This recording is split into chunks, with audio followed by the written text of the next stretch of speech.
Welcome to Managing Uncertainty, a podcast series from the experts at Bryghtpath discussing global risk, business continuity, and crisis management. Will you be ready to lead your organization through its critical moment? Hello and welcome to the Managing Uncertainty podcast. This is Bryan Strawser, Principal and Chief Executive here at Bryghtpath.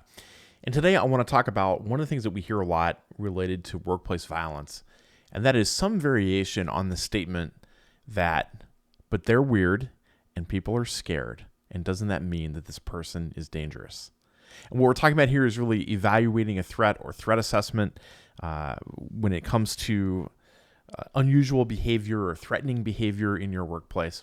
And I want to put all this in context because the answer to that statement, and again, the statement is, but they are weird and people are scared, and doesn't that mean that they're dangerous? And the answer is maybe, but maybe not. Why are they weird, and why exactly are people scared? And I want to steer us away from this whole conversation about people being weird, because I think that takes us to a strange and inappropriate place that doesn't value the differences in individuals. What I want to focus on are their specific behaviors and the presence of risk factors that we know are precursors to violence. So again, I want to focus on the behavior first. What is the behavior that they're exhibiting that makes people think that they're weird, so to speak? What is that? What is the behavior that they're engaged in? And I think you want to just be really factual about what are the things that they are doing that is making people feel uncomfortable about their presence.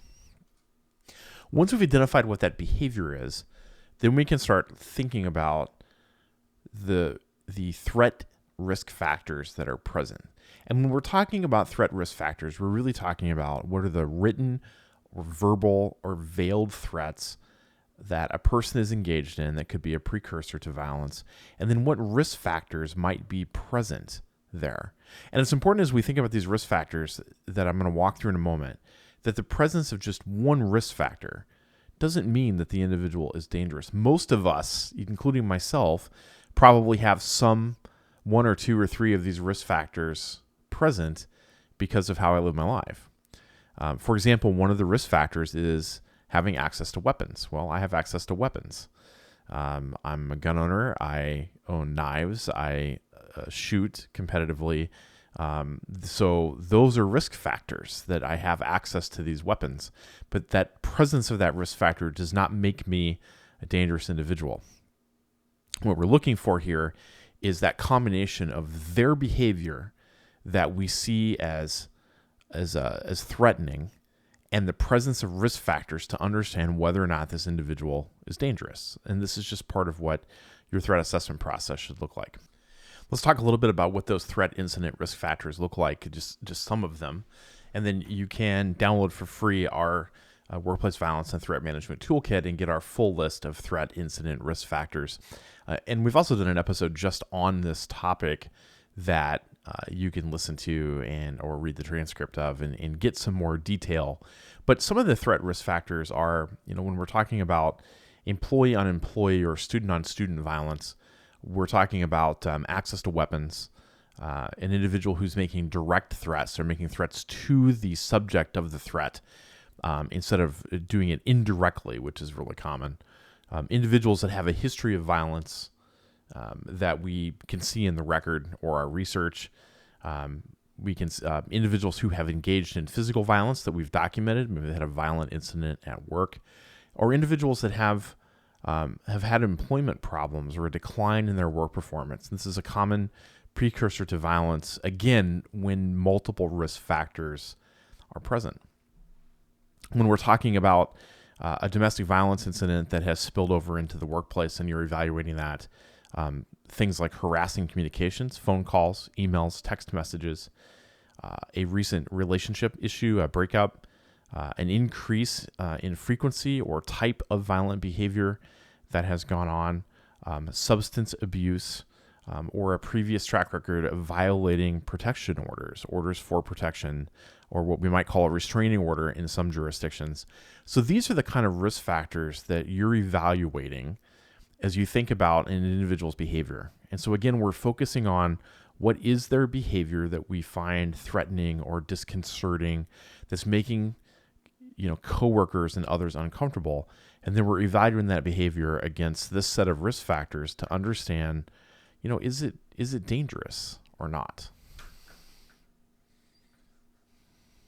I think one of the most important things to leave here in terms of messaging as we think about this topic is that lots of people are a little strange and unique. And certainly my own personality, if you knew me in real life beyond the confines of this podcast, I'm a little different. I've got a different way of thinking. I've got my own work style. I'm pretty nerdy. To some people, that's weird. But to others, like myself, this is just the way that I am. So it's important, I think, in this work context as we think about behavior that makes individuals uncomfortable. There's a long road between being unique and weird and different and actually being dangerous in the workplace. And we want to use these tools like a threat management team or a threat assessment team, a workplace violence program, threat incident risk factors. We want to use tools like this to put some objectivity into this discussion and making sure that what we're looking at in individuals is their behavior, their actions that are making people uncomfortable, and the risk factors that might be present, and evaluate that in the context of a threat assessment team or a threat management team so that we are looking at this through the right lens, through what we've learned about threat management and threat assessment, and then making the right assessment in terms of the approach that we want to take moving forward in terms of determining whether or not this individual is actually dangerous or not. If you want to learn more about managing threats, we have two options for you beyond the podcast episodes. We have a free masterclass, which is a video presentation that you can take anytime. We offer it several times a week, where you can learn many lessons about a threat management process and building that within your organization and evaluating threats for severity and risk. And that is completely free. And we also have a paid course on managing threats of workplace violence. It's called the Managing Threats Workshop. You can learn more about that through our masterclass, or you can go directly to the Managing Threats Workshop and learn more about what that course offers and what you can get out of that and how to enroll. Either of those are great options for you if you want to learn more about the topic of workplace violence and threat incident risk factors. That's it for this edition of the Managing Uncertainty podcast. We'll be back next week with another new episode. Be well. Thanks for listening to this episode of Managing Uncertainty, produced by the experts at Bryghtpath. To receive notifications of new episodes, join our newsletter at bryghtpath.com or subscribe through your favorite podcast player, such as iTunes or Google Play.